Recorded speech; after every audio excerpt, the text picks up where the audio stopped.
No matter how good a story you tell, people are captivated by real-world accomplishment. I ask myself, have I done all that I can for my country and for my family? As the first Black American to be on the International Space Station for a long duration of time, how do you think of those upon whose shoulders we stand? Your mom and I talked a lot about what this was going to be like. I was scared for you. Were you ever scared? There's always the what if. I have fantasized about stepping on the moon. It's my dream. My dream is to work on the surface of the moon. And being able to launch humans from American soil is a very big part of that.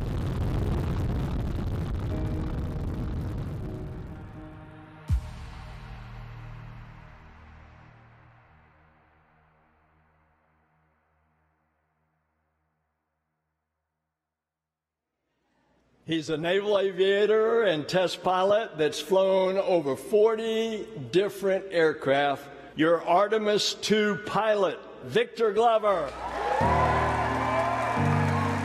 I'm looking forward to whatever facet this Artemis II takes on. I'm Victor Glover, NASA astronaut, Navy commander, husband, father, big brother, and son.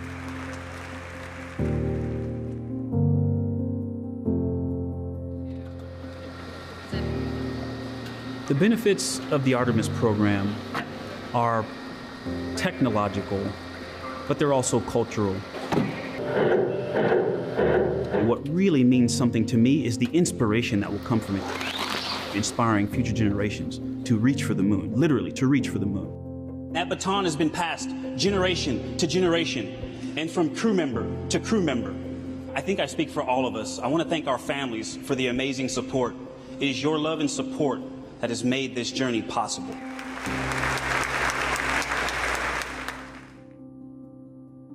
What does family mean? It's definitely important. I'm not an adrenaline junkie or looking for extreme experiences out in my real life, because my work life is so chock full of those things that I like to just sit, read a book, and have quiet moments and spend time with my kids. Having been in the Navy for 22 years, it's definitely been a family adventure. I've deployed several times in the Navy on an aircraft carrier, and we had kids every time, a different amount of kids each time. Spending time with my family is the most enjoyable thing that I get to do. What inspired me? My parents. I was born out of wedlock. I didn't live with my mom and my dad at the same time, but they both cared about me becoming the best person I could, mentally, physically, and spiritually. I was in 5th grade, and we had a program called MESA, Mathematics, Engineering, and Science Achievement.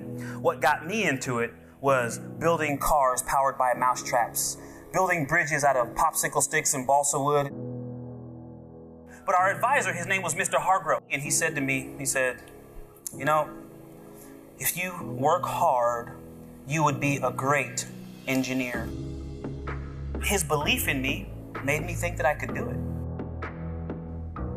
I'm 45 now. I've got 3 engineering degrees because of Mr. Hargrove telling me that in 5th grade. At the same time, I saw a shuttle launch on television. Astronaut was not even on my radar. I just thought to myself, I want to drive that thing. I want to drive that thing. Roger, roll, Atlantis.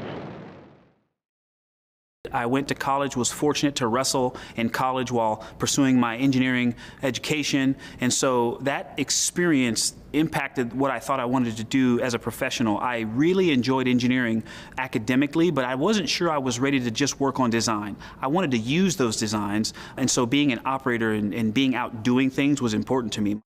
And one of my mentors, I'm in his office waiting for him to come in. He's one of the few black faculty members at my university. And he comes into the room, and as he steps in, he is in this full regalia, the black suit with the gold around the wrists and the hat. And I was like, wow, sir, when did you enlist? And he said, I'm actually an officer in the Navy Reserves. Boom.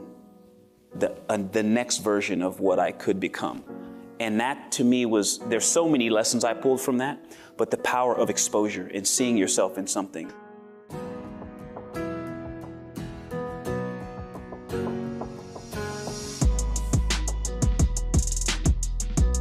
My name is Connor Clinkscale. I'm 15 years old.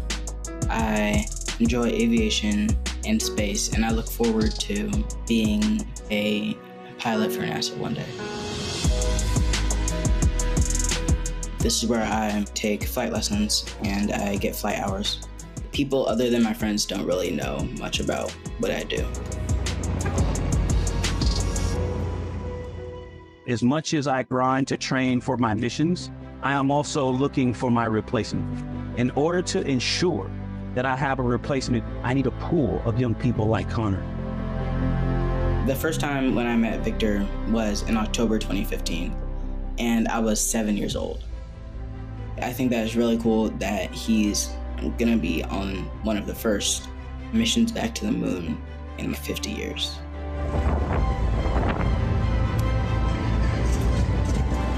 A few role models in my life are definitely my parents, Charlie Bolden, and Victor Glover. I admire Victor Glover because he's audacious.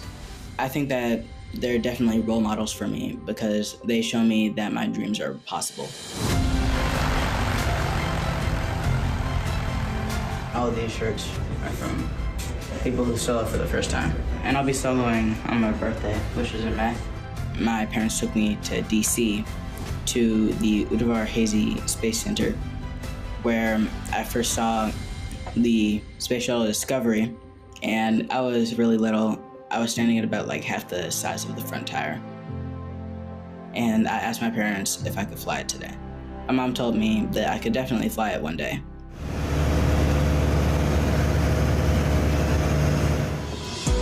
I thought to myself, if I learned to fly this plane, surely I could fly the space shuttle one day. I think that is very important and motivating to see people who look like you, and it's important for people to see a version of themselves.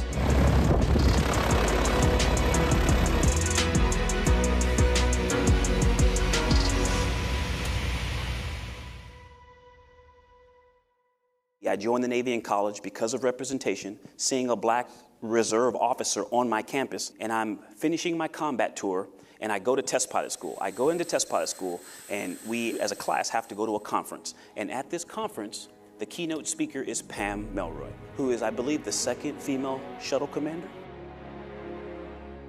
She tells the story about the cufflinks. They use the cufflinks. On my command flight, STS-120, we had a problem. While we were unfolding a solar array on the International Space Station, it ripped. And that was a very, very serious crisis for the station. The solution was a set of so-called cufflinks, which were really just a way to stitch up the solar array and make sure that it had structural integrity. It was an extraordinarily dangerous spacewalk. It was really the pinnacle of my experience. And she tells that story, and that's the day I decided, all right, I'm throwing an application in. We'll never forget my first meeting with Victor. He introduced himself to me. He told me about hearing the story about the cufflinks. He just had this extraordinarily thoughtful approach to things. In about 3 minutes, I had it figured out that this was somebody who was probably going to be an astronaut. Today, I'm pleased to announce that NASA has selected America's next generation of space explorers. Women and men who are committed to ensuring that our nation leads the world in exploration. I was sitting at my desk in the Russell Senate office building when I worked for John McCain.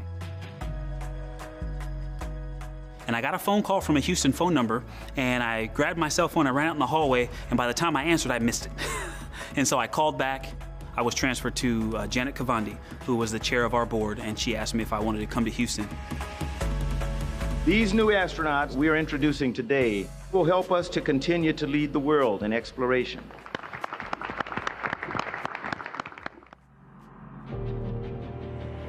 Hey, Mr. Dixon.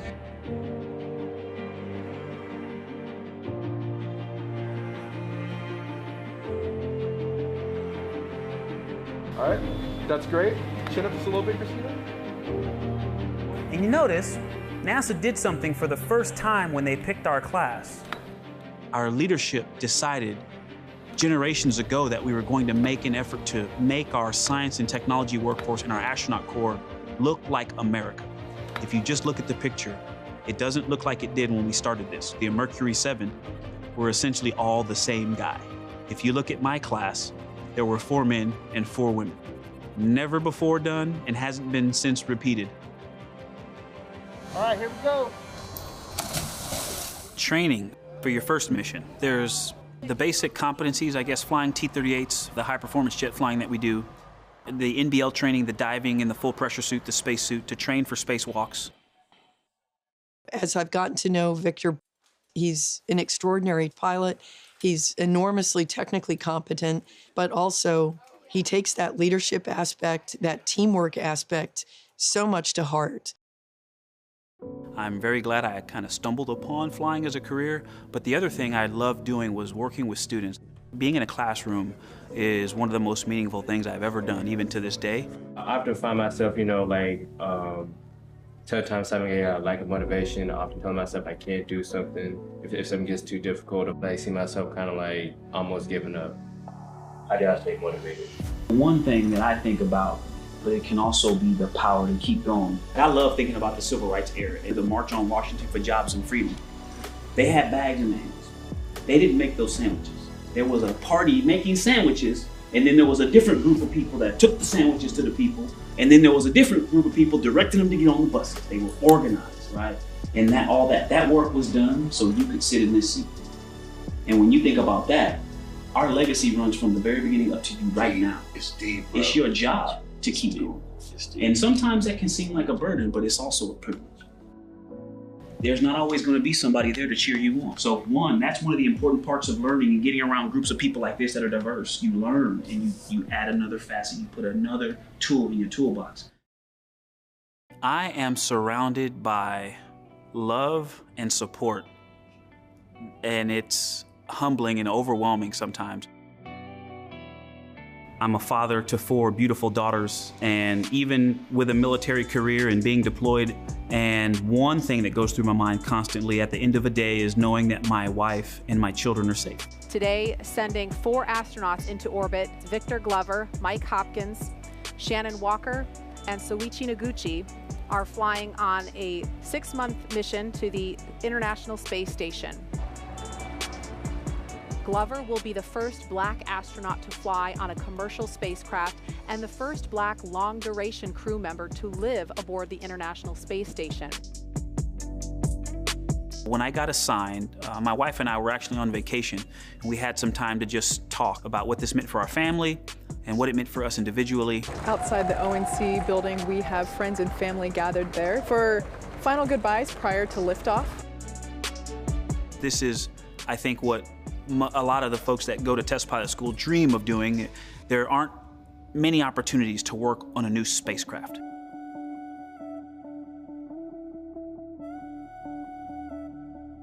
My overriding thought when I envision us getting to that point is, don't screw up.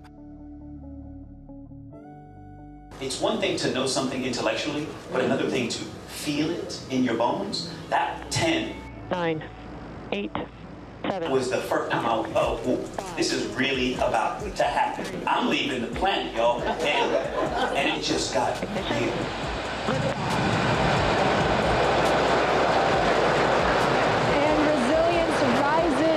Not even gravity contains humanity when we explore as one for all.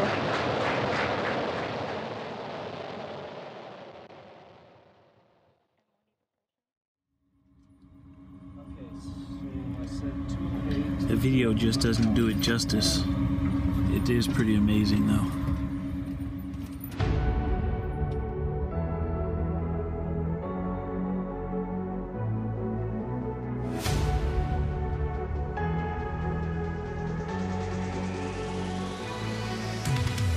We have one member of our crew who does not have the appropriate accoutrement for his uniform, and so we're to be able to give Victor Glover his gold astronaut pin for passing 100 kilometers. Congratulations. Let us know if you are go for approach 2 and docking.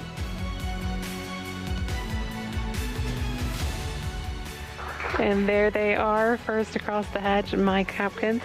And here's Victor Glover.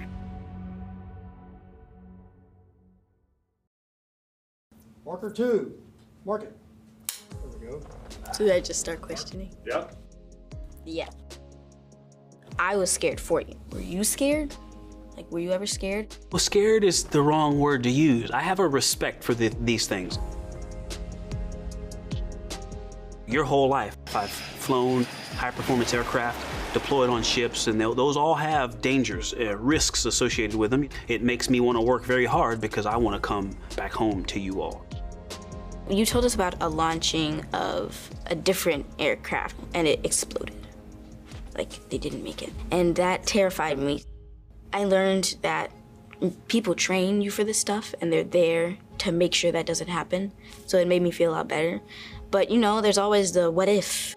I have a respect for the things that I do and the risks that come with that. The thing that I had the most discomfort or the biggest emotional response to was leaving you all.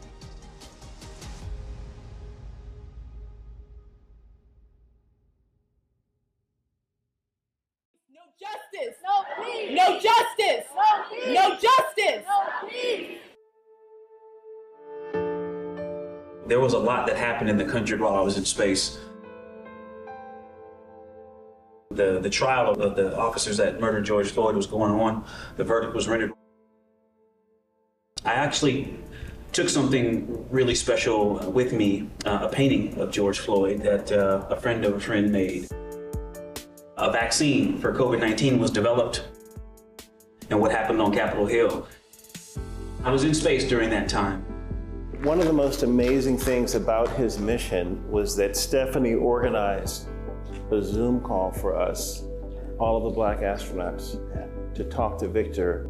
Staying connected to things here on Earth is very important.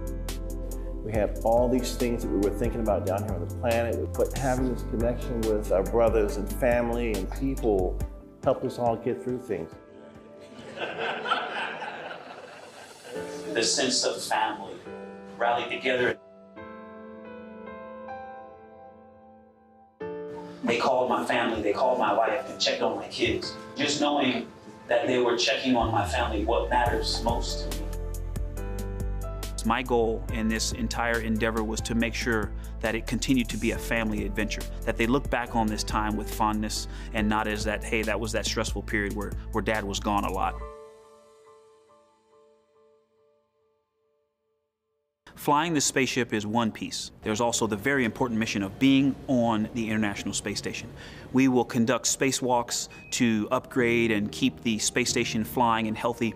We will do maintenance inside to keep the space station running.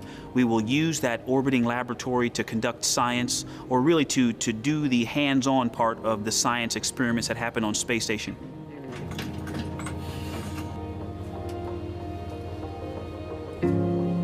The crew would just all gather around the table. We'd float around the table and pass food and snacks and tell stories about what worked, what didn't work, and talk about each other's families. What did you think about our video conferences? You remember what we did for most of them? Yeah. What? Charades. I never felt like I had to go, come on guys, Dad's calling from space. Because at some point, right, even it's still neat that Dad's calling from space, but like after 167 days, Dad's calling from space. You know? I don't think it was ever like that. It like major, I don't want to go. Because you made a great impression the first time we played when you did Escalator. That was my high point.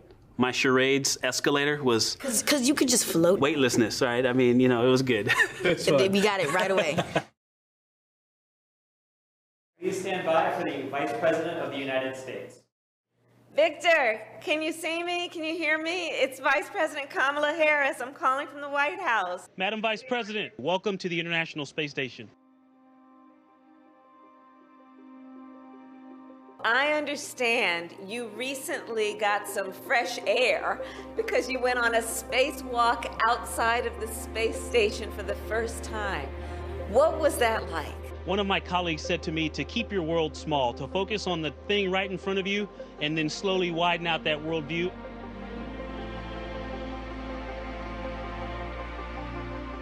Being able to really just stare out into space, like 13 billion light years across. That sounds big, but when you look and you can actually see down at the Earth, the sun comes up and you can see that beautiful color band of atmosphere, and it's really small, and you can see the Earth, that curvature, 8,000 miles across, and then you look out there and that sun that I can feel warming my whole suit up is just one of all of these things out there, those stars. It just really creates this, wow. As we think about the history that you are making as the first Black American, the first African American to be on the International Space Station for a long duration of time, I want to ask you, how do you think of those upon whose shoulders we stand? I think about that piece often. Every astronaut or cosmonaut has ever done has led to us being here now, in this special time. I really appreciate that legacy, and I try to work my hardest to honor it. 3, 2, 1. Really what I'm most excited about is the future of human spaceflight, and the fact that this is going to be the future.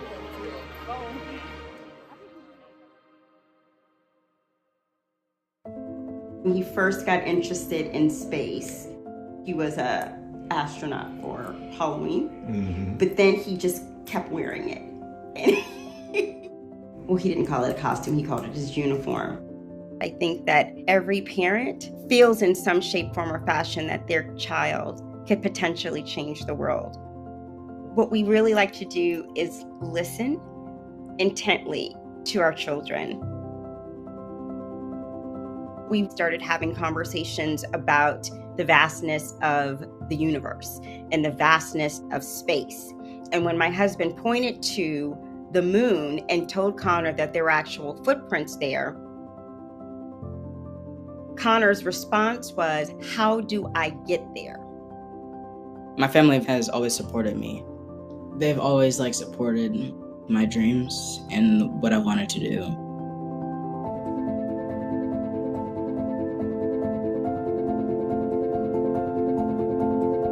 One reason that I really like flying is because of the overall experience. The view is really cool. It's really cool to see something from a bird's eye view. He doesn't even think about the impact that he has on people, young and not so young. Told me that if I learned to fly. When I was on the stage with Victor Glover, I really felt out of my space, because there were a bunch of really cool, really accomplished astronauts that I really looked up to as a kid. Connor wants to be an astronaut, but I'm going to do everything in my power to make sure that he becomes one. It's really, really cool that I can inspire others.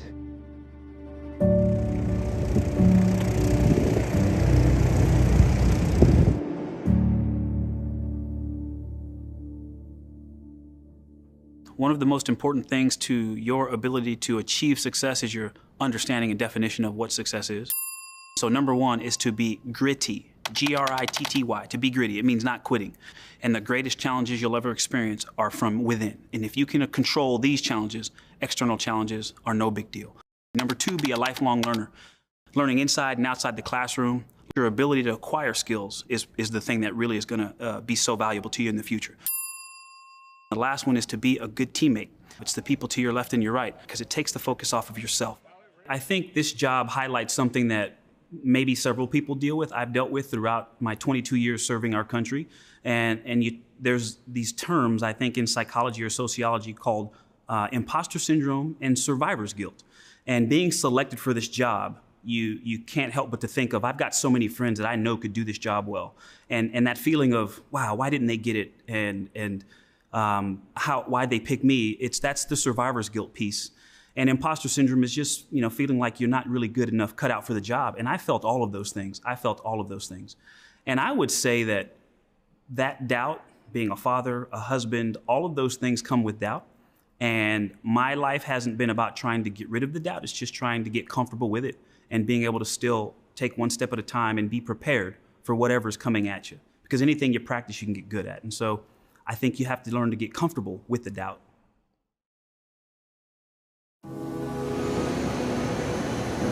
think it is an incredible honor to just be a part of this legacy.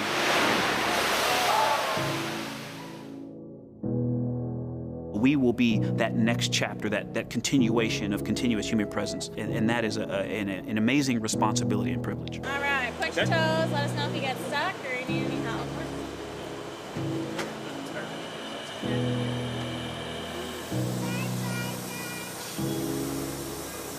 Pushing ourselves to explore is just core to who we are.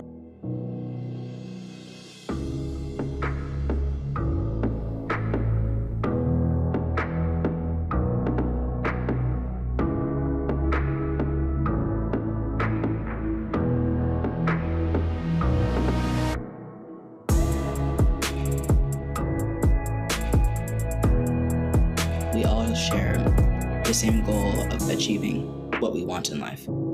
To any young people that dream of accomplishing their goals, I would tell them, never give up, because God always has something in store for you. And to dream big and definitely do bigger.